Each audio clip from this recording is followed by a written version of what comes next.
Call the meeting to order. Jenkins? Here. Hahn? Here. Harden? Here. McKinley? Yes. Pearl?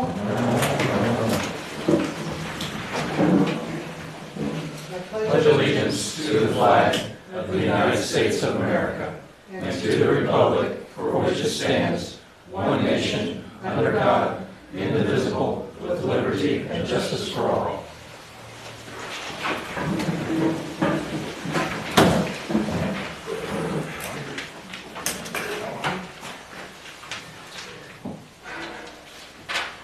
The first thing that we have on this evening's agenda is the consent agenda. Make a motion to approve the consent agenda? Go ahead and call it. Jenkins? Yes. Hahn? Yes. Harden? Yes. McKinley? Pearl? Yes. Motion carried.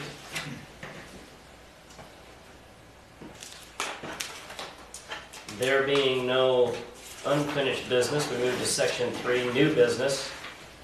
I make a motion to go into executive session, Open Meetings Act 5 ILCS 120/2C, litigation pending, probable, or imminent.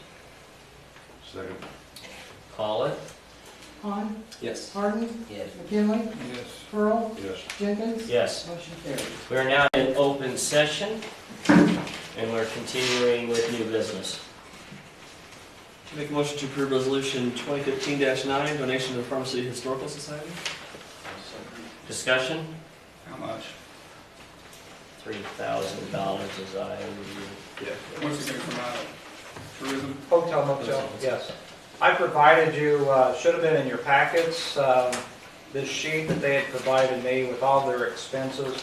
You see it totals $7,765. They say that they get approximately $1,500 from the Clark Foundation. The air conditioning unit down there is not keeping the humidity out during the summer months. The gas furnace on the back wall is not does not work now. They say they don't have the money for that. The Masonic Lodge doesn't have money for that. So they're asking if we can start out and maybe every year on an annual basis make a donation to them. So that's where this came from.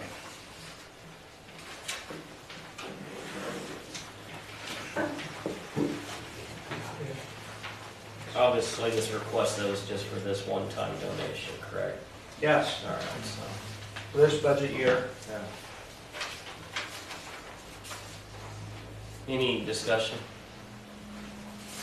Just one question, would this qualify for a TIF? No. Would- No, they were in tip 1. So, Before, they would have qualified before it ran out? Possibly.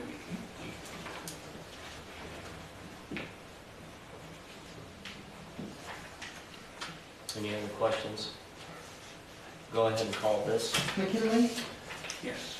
Pearl? Yes. Jenkins? Yes. Hahn? Yes. Harden? Yeah. Motion carried. Make a motion to approve ordinance 948, amending ordinance number 580, an ordinance relating to the billing for water, sewer, and electrical service, rental property, service deposit, and related matters to rental property. Second. Discussion? This came about after a conversation with our city attorney. We've got people here in town in rental properties, and so they run a bill up at one location, then they hop, skip, and jump to another location. And depending on how the lease is set up, how specific the lease is, depends on who we can go after, whether it's through collections or whether it falls back off onto the property owner.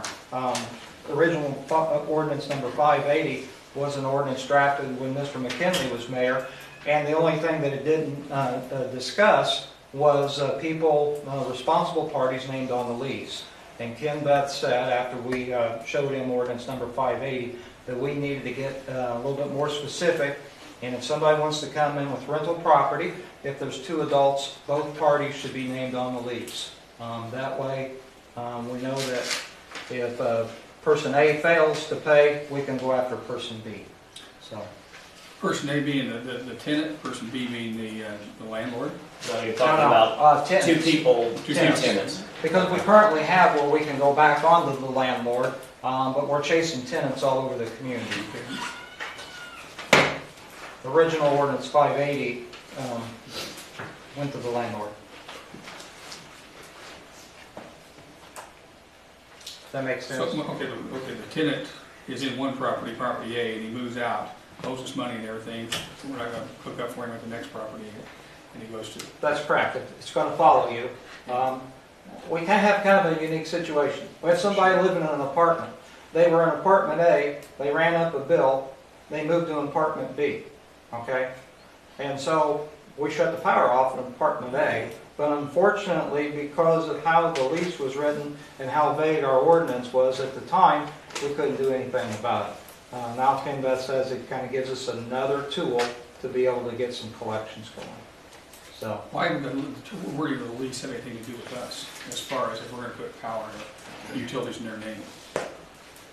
so we can go after each responsible person Okay, living all there. right, but why would the lease have to, is the lease saying that you as a tenant are responsible for this, but then, and then, they got a word of how to say it. It's like I have an apartment, I owe money on it, I'm gonna move to the next apartment next to it, you're shutting my power off and everything, I still owe the city money and everything, I move to the next apartment. Where in the lease is it gonna say that I'm gonna be responsible for, I'm responsible for them, but they're not gonna get turned on For until. the one you're leaving, we can make sure that we get Right. paid for that one. Sure, but then if you don't get paid for that one and you move into the next apartment, are you gonna say, you should be turning the power on there for them? and everything? Right, we're not going to turn the power on there because you owe us. As I understand this though, let's say there was two people living in the house, boyfriend, girlfriend, if you will, and and they have the power in one person's name. And what we're arguing is that we want all responsible adults in Sure. the house to sign our contract. Correct. And if one of them, or if they move to a different place instead of them trying to come in with the other person that was in there, okay, I think I Right. understand. Right. Boyfriend didn't pay, so now we're going to put the girlfriend's name. They both live together. It's not going to work. I'm gonna put it in their child's name, or something like that. Any other discussion? Call. Pearl, Yes. Jenkins, Yes. Pond, Yes. Harden, Yes. McKinley, Yes. motion carries. Make a motion to approve ordinance 949, regulating hours at all city parks. I'll second. Discussion? Before we've always operated under the state curfew laws, but as you know, with things that have been going on, we need to be a little bit more specific than that. In the winter, if we wait until midnight or 11 o'clock, whenever curfew by state law is, you've got several hours because it gets dark early. So you've got 5 or 6 hours kids can hang out in the park when it's dark. In the summer hours, there's activities going on up there, and the ordinance says if there's a sanctioned event, so baseball's going on, there's adults there, it's okay to be in the park. Soccer runs late, there's adults out there, it's a sanctioned event, BMX, whatever.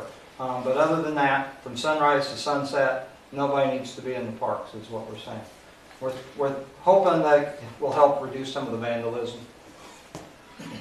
Questions or discussion? Yeah. I have a little bit of an issue. I understand what we're trying to do, but, park across the street like, at 9 o'clock on a winter night, if you're out taking a walk, you want to sit down in the park and come along and say, get out. Is that what we're going to do, Larry? It gets to be a touchy situation here on this thing. Well, I mean, it does, but I don't know how else to regulate. I don't care who it is. I don't care if it's me, my grandkids, whatever, you can say, of course, my grandkids are going to be in suspicion because they're kids, and they're going to tear something up. But, am I sitting there because I'm out taking a walk and I want to take a rest or something like that? Maybe I'm having a heart attack, I sit down. I mean, that's what we're, Yeah, it is.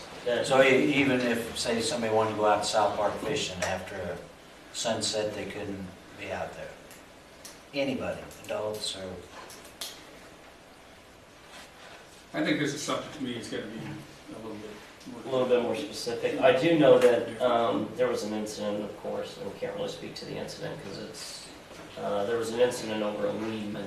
And as I was talking to some of the property owners, there was one of the concerns that they had is that in the evenings when they're trying to go to bed, there's a lot of noise over there, and that's an issue. Possibly we could name the parks. Or, currently we're operating off of state curfew, correct, or the state curfew. Right. We could aim this directly at, have a city curfew that addresses this as well. Exactly what is state curfew now? It's 11 o'clock on Friday and Saturday night, midnights throughout the rest of the week. I'm sorry, I've got that reversed. On Friday and Saturday night, it's 11 o'clock, and 10 o'clock from Sunday through Thursday. For 16 or 18 and under? 18, you're an adult, Pat. 16 and under. Just want to make sure people know that. I'm actually all for regulating the hours in the park, but I think the councilman's his objection is very solid, and we do have adults that come to Central Park and just sit there. Well, how is it that you would like this addressed? No, we do need to make one change. I noticed it was from dawn to dusk, so it should be dusk to dawn. I would like to consider Weedman Park and South Park, closing those two parks. Put hours, Set hours. set hours, yeah. A Yeah, lot of communities have set hours on parks, I noticed, and everything, after 10 o'clock it's closed, and you're supposed to be in there before. Is that what you want it to be then? 10 p.m. to 6 a.m.? that doesn't sound bad. No. Is that no, a yes, no? Yes. Well, then I would just entertain a friendly amendment. Someone would need to make it, Why don't you refuse this and have them come back next time, that's simple. that's fine. We're recommending that we vote this down and then come back next time. 10 p.m. to 6 a.m.? All right, call it. Jenkins, No. Hahn. No. Harden, No. McKinley, No. Pearl. Motion fails. This brings us to the city manager and his report. Just a couple things real quick is that the citywide cleanup days will be held June 13th. That's the first time that the dumpsters will be available. As we were going through budgets, we wanted to make sure that we'd have some money there to be able to do that. Those dumpsters will be located behind the power plant, so everybody can get the word out, they can get their calendars marked for that. The North Plum Street repair, I don't know if you've been up by there, the tree was taken down today. We did have a meeting about a week ago. The contractor's getting ready to do that work. After that work is done, we're very hopeful that the contractor is going to give us a bid so we can put that gutter pan over there along the swimming pool where that water stands. Dan Proskell and I went up to the swimming pool today with his helper. They've looked at where that wall has bulged. They can make a temporary repair, but he's telling me that they're not going to make any permanent repairs, so we'll have to fall back on the original estimate that I got, or we'll have to look around for some more The estimates. pool will be open. The pool will be open. Over the weekend, we had a work crew out South Park, Marty Price and Katie Nichols. The baseball coach was out there. Several of the city guys, we went out there, we picked up a lot of brush, we cut a lot of trees, made some pretty good improvements. Unfortunately, they're only out there for about 3 hours before the rain set in. So that's about it. You got a copy of the budgets. Sorry that they took so long. Unfortunately, we had an unfriendly virus that attacked the computers in City Hall. We've had some work done in there, and fortunately they were able to recoup a lot of the information, so I don't know if any of the information in the city computers were damaged. So the budgets are pretty lean, you'll see as you go through there. So, and there's an IMEA meeting next week down in Springfield. I'll be down there for that. So. Any questions to the manager's report? Non-agenda items and other business? Who's got one? Pat? Yes, sir. Water leak on Market Street. Yes, on the vacuum truck, they've had a lot of issues with the vacuum truck. In the last 30 days, they probably spent about $7,000 trying to keep the thing going. It was a used piece of equipment when they got it. They didn't want to go down there with the backhoe and tear the street up any worse. Generally, they've used the vacuum truck. I don't know if you've seen them fix a leak that way. Calvin's not too worried. He doesn't think he's losing a lot of water there. So until they can get the vacuum truck fixed properly, he's kind of letting that go like that. So they are very much aware of that water leak. I've got one here. Yes, sir. Tricia Esser put something on Facebook about chickens down there by her place in your neck of the woods. Yeah? And they were in her garage, whatever, shed, whatever it is, and made the statement that she has called up here and complained about it. Is that true, or do you know, or? Well, I haven't talked to her about any chicken things since we've discussed it umpteen times around the council table.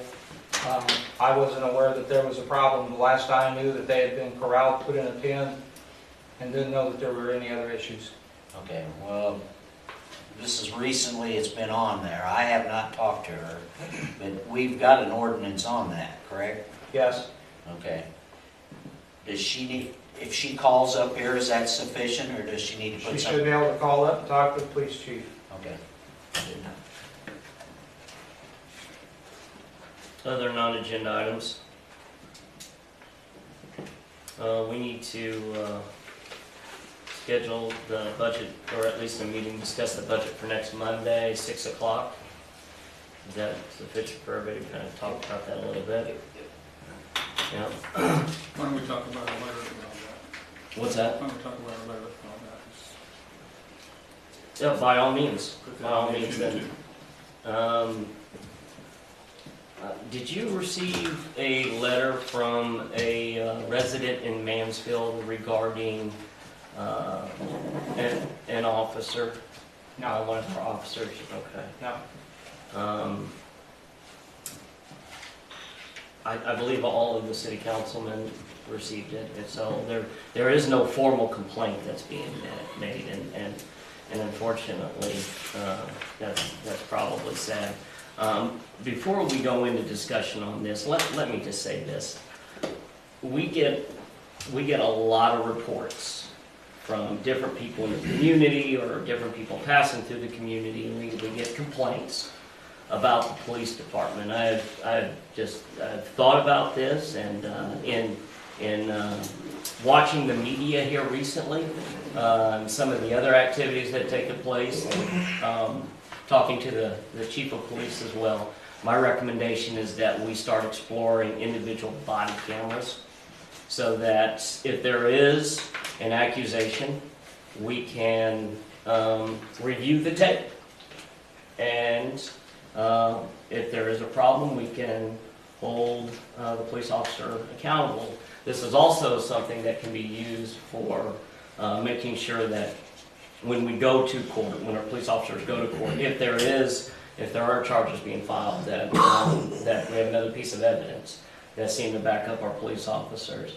Additionally, if there is an issue that happens, and sadly we've seen this across the nation here lately, the city can protect itself, if you will. Not only that, but we can hold our officers accountable. So that are my thoughts on this, and I think that would be one very good way that we could put a lot of this to rest. So, thoughts? What's There's that? one thing I just want to say about this. Yes. There's one part of this letter that I would like to see stopped right now. And that's... I would recommend that you call for an executive session before. Let's do it next month. All right, next Monday, we'd like an additional executive session. So that's my recommendation.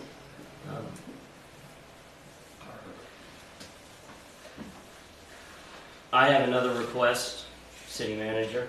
I'm just part of my own reading and my own investigation, just looking for ways to improve community. Could you do me a favor and start researching different ordinances regarding the no broken window policies that other communities have adopted? If you could give me a list, or different versions of those ordinances out there, I would love to see them. I will tell you that when we had the conversation with the city attorney, there were several things that was discussed, and He has a junior partner in the law firm, and Sandy heard this, we were in a joint conversation here, that he's going to have that junior partner do some research on some of the different juvenile laws and avenues that municipalities have to get restitution and to be able to beef up some of our ordinances. So that's already in place, Mr. Mayor. One of the, with the, and I appreciate that, and we do, we need to continue to explore this. Sadly, we know who many of the players are. We need to be a pain in their side. I've talked to the chief, continue to call DCFS, get them involved, continue to do what they are. They took 2 hours during the last break-in to find these juveniles and to get a report, get the whatever information that they could from them, and then we have sent a report to the DeWitt County State's Attorney. What I'm interested actually in is community appearance. One of the things that we see is when you go into communities and you find houses that are broken down, you find windows that are busted out. When new people come into the community and they're looking for houses, they're looking for a place to stay. They see these problems and they say, nobody cares. Nobody actually cares. Well, some communities have adopted these ordinances that says no broken windows, which basically says if you have broken windows or you have got some appearance on the outside of the house that are just in absolute bad shape, the city can, if you will, fine you. It's just that motivator to fix these issues, these superficial issues, so that when people come into the community, and people who live in the community can say they actually care. So I would just like to start researching that right now, and if you can find anything for me, I would greatly appreciate it. Okay. So, very good.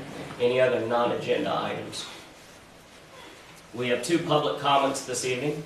The first one to hand me a form was Tim. Sir, you have the floor. And you said, Mr. Hannon, you have the floor. Sure. Yes, sir.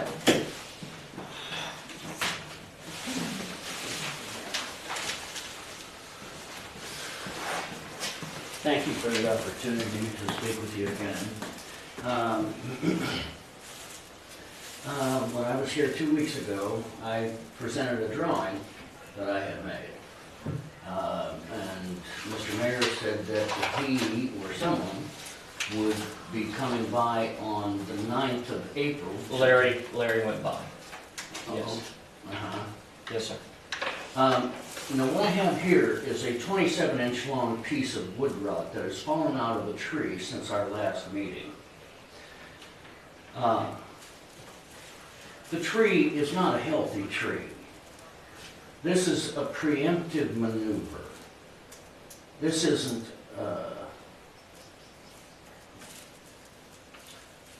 I don't know who's qualified as an arborist here, but as a licensed general contractor, I know wood rot, and here is a huge piece of it. And I have a photograph in my phone. This tree has 2 primary forks coming out of it. The one on the west side is the one that is infected. This will not be reversed. The city has ignored the tree for at least, I'm going to estimate, 30 to 40 years. And it has grown all the way out into the alley. John Eads and I, my neighbor, we had talked about this tree a number of times. It's filthy. We maintain the alley. We landscape it, we mow it, but I have been informed that the city is still sovereign over it. So I'm holding the city responsible. This is a public liability. While I'm working on my house, I have witnessed as many as 6 people walking through that alley. It is still a trafficked area.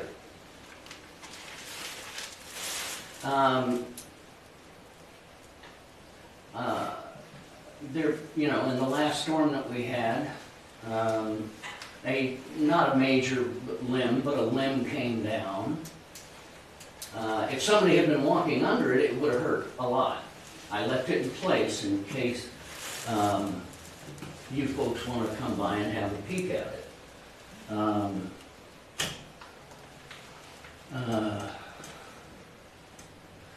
And my neighbor stopped talking to me. And I could feel that there was some sort of tension going on. So, I just, waved and said hello. And so the next day, I said, I could feel it again. And I said, hey, how's it going today, John? Is everything okay? Or something to that order. And John said, well, I got a phone call from Andy Deno. Or Andy Deno stopped by. I guess they've known each other all their lives. And someone reported to Andy that I had made a formal complaint about my neighbor, which is not the case. I made no such allegation 2 weeks ago. And somebody deliberately is trying to poison the well between my house and my neighbor's house, and I want it to stop. Very good. Thank you, sir. I'll speak slightly to this issue as well. Very good, thank you. Would you like to keep this? You feel free, we'll dispose of it for you. That'd be No, fine, sir. I'll take it home, and I've got, and my drawing, and my meeting. Yes. One of the issues, thank you, sir. You have a seat, and I'll talk a little bit about this right now. If you could have a seat, I'd appreciate it, sir. And why is that? Because your time is up. I'd like to see the ordinance that says it's 5 minutes. Well, we do have an ordinance that says it's 5 minutes. So you can address the council for 5 minutes. But I'm going to speak to your issue, and I'm going to speak very positively to your issue. Thank you very much, Yes, Mr. sir. Mayor. If you could have a seat, I would appreciate it. Okay. All right. I just want to make sure that I'm not taken as a troublemaker. You're not taken as a troublemaker. If you could have a seat, sir, I'll address the issue here. Thank you for your time.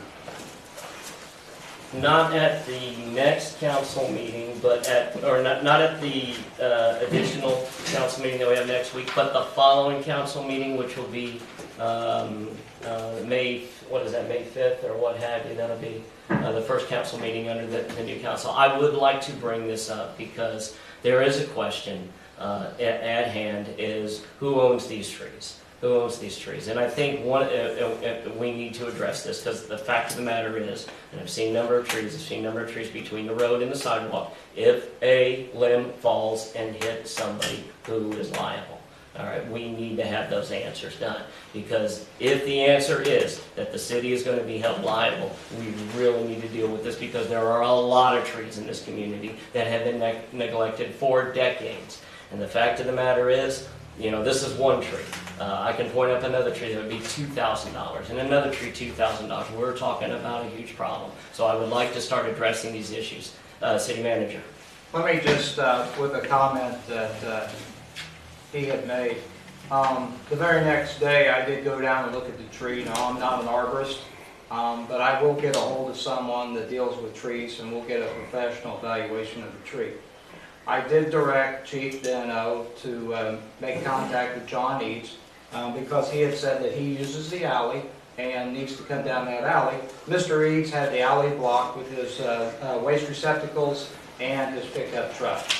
So Chief Deno was asked to make contact to make sure that that alley wasn't blocked. You were the one who made the. Yes. It was not Mr. Mayor. So yes, sir. Thank you, Mr. Mayor. Yes, sir. So again, sir, you're not being blown off. It's just a lot. It's a larger issue at hand. So Okay. it will be. So, but I do appreciate. John's things are not the issue Yeah. here. With that, we have one more public comment. Eugene, is it Scray? It's Greg, yes, thank you. Nice to meet you, sir. If you have the floor. Okay. Thank you for your And time. again, we do have a 5 minute, just to let you know. Okay, I'll try to be quick about So, this. yes, sir. I'm going to pass this out to each of you. proposal here. I suspect you're probably aware of the situation at 345 South John Street, and that's where there's a defunct property that I'd like to buy, I'd like to fix up. And I have a copy of the lawsuit. I went down to the courthouse and I got it, so I have all the additional, a lot of the additional paperwork as well. You like a copy? Absolutely. You're welcome. And basically, if I wrote it all up here. It's a straightforward proposal. The situation is this. I'm going to take you to the third page in this.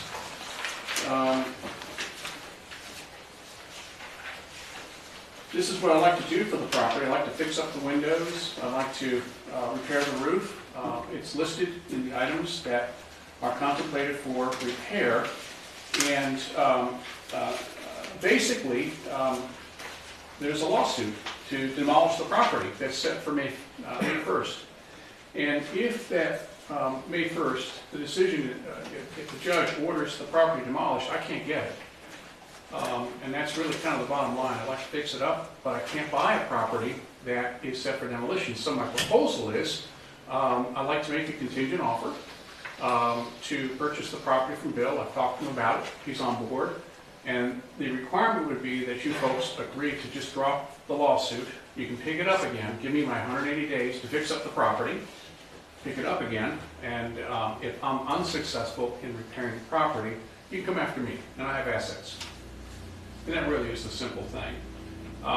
If you look at it, the pluses and minuses, if you go the path of demolishing the property, what will happen is your legal fees are going to increase. Your lawyer is going to show up in court next 2 weeks from now. You'll pay for that. A decision will likely be ordered to demolish the property.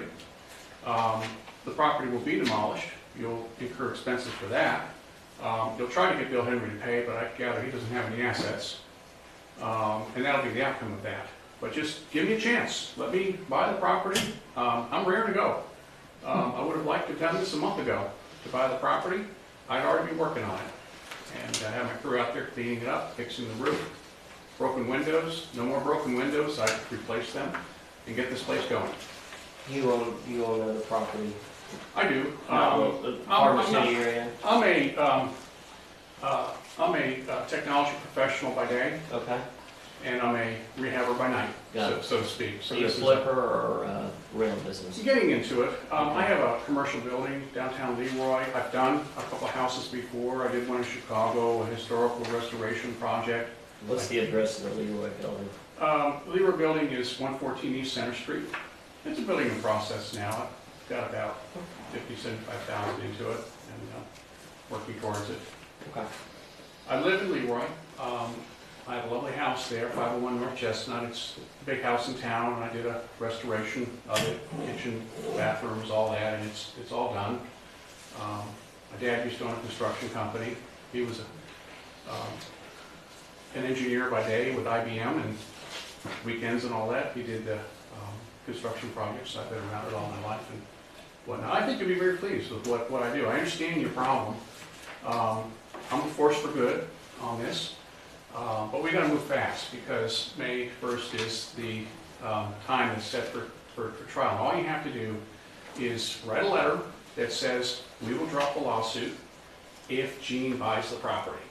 You make a contingent offer. That way, you protect yourself against the current owner just going on and on and on. I mean, let's get this done. Okay. I appreciate your time, sir, very much, and we'll bring this back up in discussion, and I've got to go to May 1st, so Okay. thank you, sir. Appreciate your time. Nice to meet you all. Thank you. Entertain a motion to adjourn. Call it. On, Yes. Harden, Yes. McKinley, Pearl, Jenkins. Yes. Motion carries.